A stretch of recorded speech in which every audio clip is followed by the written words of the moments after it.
Pemirsa, debat Cawapres sudah selesai, tapi kenapa ini gaungnya masih terasa sampai dengan sekarang? Masih diperbincangkan, bukan hanya di warung kopi, bahkan di gerombolan dari emak-emak, atau juga di tempat tongkrongan bapak-bapak di sosial media. Begitu riuh diperbincangkan. Yuk malam hari ini kita lihat sebenarnya performa masing-masing Cawapres di mata publik dan netizen seperti apa ya? Itu langsung saya bahas bersama dengan sejumlah narasumber yang sudah hadir di Studio TV One. Mas Nova di sini sudah hadir mewakili Drone Emprit. Nanti kita akan lihat analisis sosial medianya. Dan mewakili dari 01 di sini. Wow, ini Mas Husnil. Mas Husnil, selamat malam. Assalamualaikum. Waalaikumsalam. Baik, selain itu juga pastinya mewakili TPN dari Ganjar Mahfud ya pastinya ya di sini ya. Ada Bang Miftah Nur Sabri. Ini senior saya sebagai Bang Miftah ini. Ini juga sebagai 2003 ya sastra ya UI ya. Dan juga saya mau sapa ini langsung lewat sambungan Zoom ada Mas Emil Dardak. Mas Emil, selamat malam. Assalamualaikum.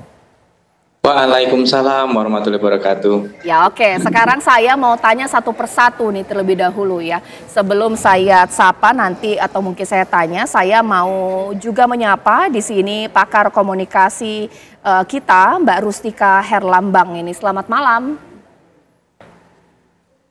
Selamat malam Mbak. Oke, sebelum saya ke Mbak Rustika mungkin saya ke Drone Emprit terlebih dahulu. Mas Nova, sampai sekarang masih ramai diperbincangkan tidak sih mengenai performa debat Cawapres? Hal-hal apa yang sekarang masih jadi sorotan? Mungkin masalah etika kah? Atau masalah isu, konten atau apa? Ya, debat kemarin memang ramai dibincangkan pada hari debat dan sehari setelah debat. Jadi kalau sekarang ini trennya agak turun, memang pada hari ini trennya agak turun. Jadi tanggal 21 dan tanggal 22. Tanggal 22 terutama itu puncak perbincangannya.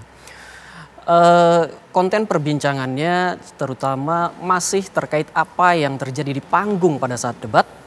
Dan pada tanggal 22 sore, siang menjelang sore itu sudah mulai masuk ke perbincangan tentang substansi. Jadi teman-teman itu sudah mulai membicarakan dan mengecek fakta-fakta dan data-data yang disampaikan oleh masing-masing paslon tuh. Jadi perbincangannya di media sosial sudah agak lebih berkualitas atau sangat berkualitas itu justru tanggal 22 siang dan menjelang sore sampai pada hari ini. Karena udah ngomongin visi, misi dan berbagai programnya. Sebelum itu memang yang paling banyak dibahas adalah tentang performa tiap-tiap paslon. Caimin misalkan diapresiasi karena pada saat debat dia dinilai menjadi dirinya sendiri, tidak terbata-bata, tidak kaku, dan itu Caimin yang diharapkan. Sampai-sampai kan dia menagih Videotron dan dikasih itu Videotronnya sama teman-teman pendukungnya. Lalu tentang Mas Gibran ini memang lebih banyak dibicarakan tentang adab dan akhlaknya ya. Jadi kalau banyak yang berbicara tentang etika, tapi sebenarnya banyak yang mengkritik pada Pak Gibran ini. Perlu jadi catatan, perbincangan pada Pak Gibran itu awal-awalnya positif betul. Jadi publik mengapresiasi penampilan Pak Gibran pada saat debat di panggung. Karena berbeda dengan penampilan sebelumnya, Pak Gibran itu terlihat lebih tenang, terlihat lebih menguasai panggung, tidak terburu-buru, tidak berapi-api. Pokoknya dilihat lebih dewasa pada saat itu. Sampai kemudian dia mengeluarkan pernyataan dan gestur-gestur yang kok sepertinya kurang tepat disampaikan di panggung debat. Dan itu kemudian menjadi banyak menuai sentimen negatif saat itu juga. Sedangkan Pak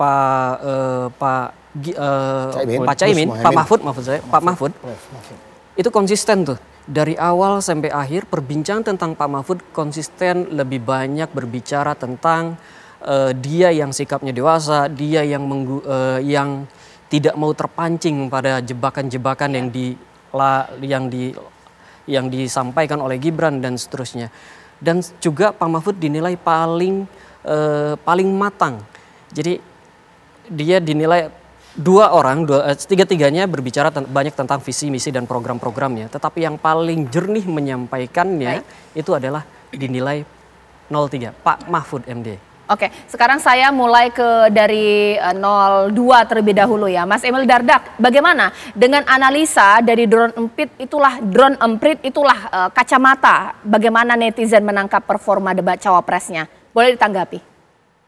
Ya, tadi sebagaimana disampaikan, analisa dari Drone Emprit sebagai salah satu referensi menyatakan bahwa publik mulai membahas mengenai substansinya, mulai membahas mengenai fact-checkingnya.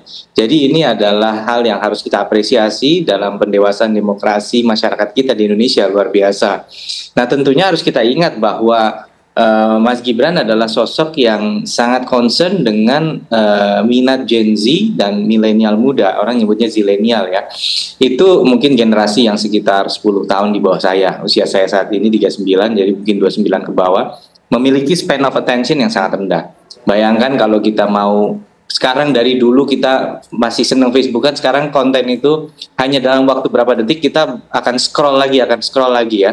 Konten itu menjadi jauh lebih pendek, menjadi hanya 30 detik, dan keputusan decision kita untuk menonton atau enggak itu dibuat dalam hitungan 1 atau 2 atau 3 detik. Research dari Microsoft di tahun 2015 menunjukkan bahwa span of attention Gen Z individual cuma 8 detik. 4 detik lebih pendek lagi dari millennials. Nah, inilah sebabnya debat ini menjadi momen yang sangat krusial. Jangan sampai isu, nah ini yang saya katakan, nggak ada niatan untuk menjebak, tetapi menggunakan terminologi atau menggunakan sebuah topik yang spesifik dan mungkin punya daya tarik, itu menjadi penting agar orang mendalami realitas di dalamnya. Bahwa kalau bicara mengenai LFP, kita bicara mengenai apakah kita satu visi mengenai strategi industrialisasi kita yang ingin menjadi raja ekosistem baterai di dunia. Begitu pula pada saat kita bicara mengenai greenflation, apakah kita sekedar akan ikut-ikutan tren dunia yang menekan untuk segera mematikan energi fosil begitu saja. Nah, inilah yang saya rasa menjadi makna terpenting dari debat kemarin. Dan bagaimana kemudian kemasan itu dibuat, itu adalah upaya seorang pemimpin muda untuk bisa menarik attention dari Gen Z dan juga milenial yang secara empirik punya span of attention lebih rendah. Terima kasih. Sekarang saya tanggapi dong analisis dari Drone Emprit untuk 01, Mas Husnil seperti apa? Ya, pertama gini, terima kasih Mas Tovan atas analisisnya yang sangat bagus.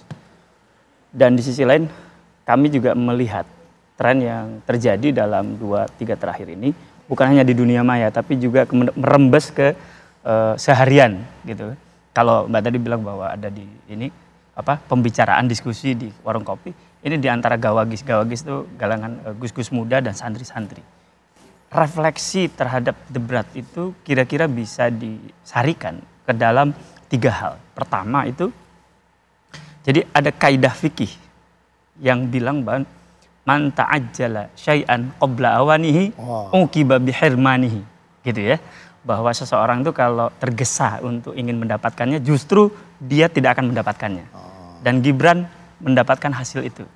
Dia itu kan kalau dibilang bahwa itulah kenapa kita usia 40 dan sebagainya itu menjadi penting. Itulah kenapa Caimin berkali-kali menyampaikan soal etika, soal MK itu menjadi penting gitu kan. Gak bisa lah gitu. Jadi jangan juga terburu-buru. Dalam konteks ini kami ingin memberikan kesempatan kepada Pak Gibran untuk menyelesaikan beliau di wali kota dulu 2 kali periode, baru kemudian gubernur, baru kemudian jadi cawapres. Itu pertama. Yang kedua, kami santri kalangan Nahdliyin bangga melihat bahwa ada kader NU yang bertungkus lumus dari bawah, membesarkan NU dan sekarang menjadi representasi Nahdliyin di atas menjadi wakil presiden. Dan beliau tampil begitu bagus sekali gitu ya. Di sisi lain beliau belajar dari kemarin. Itu kan menunjukkan bahwa ini tuh khas santri. Dan di sisi lain dia bisa melemparkan guyon sana sini kan. Walaupun itu kritik, sebenarnya itu guyon. Nah, itu yang ketiga. Yang keempat, kami simpati, bukan aku. Kami simpati pada Pak Mahfud, Bang Sabri. Karena bagaimanapun Pak Mahfud itu warga senior Nahdliyin. Kami merasa tersinggung, walaupun kita berbeda ini, tapi kami merasa tersinggung bahwa kok terhadap warga Nahdliyin yang senior, Gibran gitu ya, kok seperti itu gitu loh. Ini yang kata menurut gus-gus muda dan beberapa santri itu min babi su'il adab. Wah, itu repot itu kalau begitu tuh. Orang nggak bisa lah gitu.